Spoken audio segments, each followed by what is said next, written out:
The Self-Publishing Process for Beginners, 2021 edition, with Brian Jackson.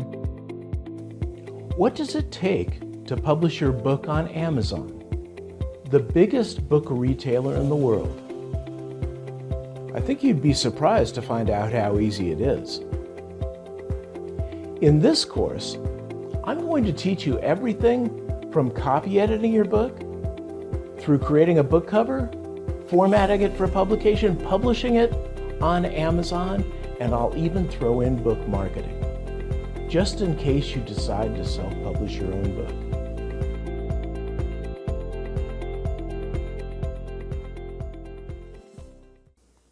Hello, my name is Brian Jackson. I'm the writer of a handful of books, publisher of well over 100, and educator with several dozen online courses to my name. In this lecture, I'm going to provide an overview of the self-publishing process as an introduction to the course. Let's get started, shall we? In this series of slides, we're going to address the self-publishing process, which is really a question of how to bridge the gap between you, the busy writer, and your potential reader. There's a huge gap between the two of you, and we really need to figure out a way to build a bridge. And I found that the easiest way to build that bridge, rather than traditional publishing, is to self-publish your own work. Now, the other thing I want to point out is that everything I'm about to tell you is free, and you're going to do it yourself. And I'm going to tell you how. But in this lecture, we're just going to take a high-level look at the self-publishing process. Now, it begins really before self-publishing with you writing your book. Now, I prefer to use Microsoft Word. And if you don't use Word, if you use Scrivener or something like that, you're not really going to be able to follow along real well with me. I've used both, and I prefer Word. I find that it's more flexible, and I can share things with more people than I can through Scrivener. I also have a writing process down that works fairly well. Now, one of the things we're going to cover in subsequent lectures is how to use Word. And this is my preferred Word layout, where I condense the ribbon, the menu up above, and I display the navigation pane over to the left. I like my text nice and large in the middle, and when I'm writing nonfiction, I let Word auto-number my chapters for me. Now, through the navigation pane, I can jump to any chapter or subchapter in the document directly by clicking in the navigation pane. Now, the reason that I began with writing, which is really before the self-publishing process, is because I want to point out that you only have what I would call a dirty manuscript. You have a first draft or a second draft. And it's very important that you copy edit your work. Now, I want to distinguish copy editing from content editing. Copy editing has to do with removing grammatical usage and spelling errors, whereas content editing has to do with how good your story is, how strong your plot is, your characters. I don't appreciate getting content editing input, but I need copy editing input. I have released books in the past without copy editing them, and they got bad reviews as a result. So copy edit your work. Once you do that, you'll have what I consider the self-publishing process needs as its starting point, which is a finished manuscript, one that has been copy edited. Now, I have a copy editing process that I go through. And first, I use Word while I'm typing for error checking. It does automatic error checking for you. I also like to copy edit my work visually myself, reading backwards a few paragraphs at a time. This keeps me from being drawn into the plot. I also like to copy edit out loud to hear the errors more obviously, and I use a tool, I lean on this heavily, called Grammarly to edit my manuscript to perfection. Then I draft friends and families to proofread my work after it's done, because there's always more errors. Now I want to return to Word on that same page we were looking at earlier, and I want to show that now I'm running Grammarly in Word. It's this column over to the right, and you can see it's highlighting phrases and words in blue and red and purple. it's found 474 errors in this document or problems. And I have to go through and address each one of them. Yes, it's slow and tedious, but remember, copy editing is essential.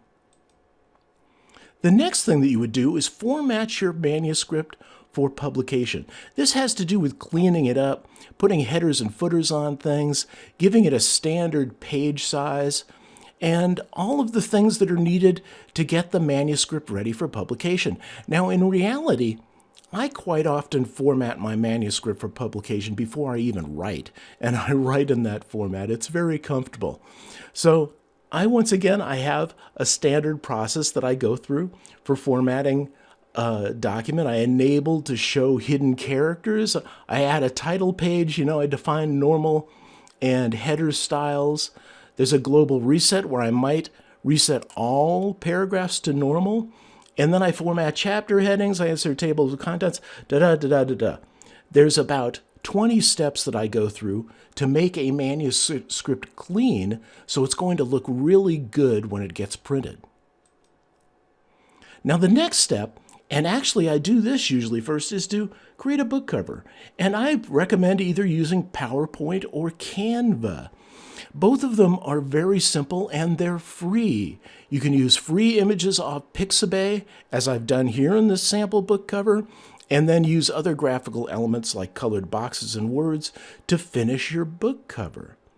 Now, when I say create book covers in PowerPoint, a lot of people say, oh, wait a second, isn't that a presentation software? Yes, it is. But I also find that it's a great general purpose graphics design program. So I use it to create all my book covers now. Here you can see my book covers lined up as separate presentation slides in a PowerPoint session. The other option is Canva. This is an online option. Very powerful, provides a lot of templates for fancy book covers, and a lot of them are free. Now, yeah, I might end up having to pay for a custom template. They'll try and tempt you into that. But it's a very easy to use interface, and all you need is a web browser. The next thing you need to do is throw together all of the other things that are needed to publish your book on Amazon, including a title, a book description, and keywords. Now, I say throw together, and unfortunately, that's the way most authors approach this step. Remember, as you're putting these things together, you're building a sales funnel on Amazon. It begins with your book cover. You need to have a great book cover to draw people in. The next thing you need is a great book description. So I recommend copy editing or copywriting your book description. And that is in writing copy, not as in copywriting like protecting your rights. So spend a lot of time. Your book description is possibly the most important thing that you're going to write, more important than your book. If you look at it, here's one for Due North. Look at the cover, very dramatic cover. I think it's one of my better covers. We're using a title that has lots of keywords in it so it gets found in searches, and then it has a very lengthy book description with a bold and italic font and spacing to break it up. That's what you want to do, is create an appealing book description that will draw potential readers into checking out your book. Now, the next thing that we're going to do are two steps that come very quickly in order. Step 6 and 7, publish your Amazon Kindle ebook and publish your Amazon print-on-demand paperback. And you're going to do them both via KDP, the Kindle Direct Publishing Interface, which is a web-based interface that Amazon provides for indie authors to publish on their site. Now, print-on-demand is really interesting. Rather than having to print a bunch of books and store them in your garage and pay money up front, what Amazon does is they print the books as people order them individually and then mail them out for you. So you don't have to maintain an inventory to have paperbacks. Now, to pull this process all together, we now have the three pieces. We have our book description, our formatted manuscript that has been copy edited, and a compelling book cover. So we put them all together and we get ready to send them through the machine. Now, the machine interface is just a web-based interface. This is KDP, or Kindle Direct Publishing. You can see you go through 3 pages to publish a book. You give the book details, which is all of the book description stuff that we did, the book content, which is the interior, your manuscript and your book cover, and then you set pricing. And that's it. You've published a book. So we access KDP, or at least I do, through the Chrome browser.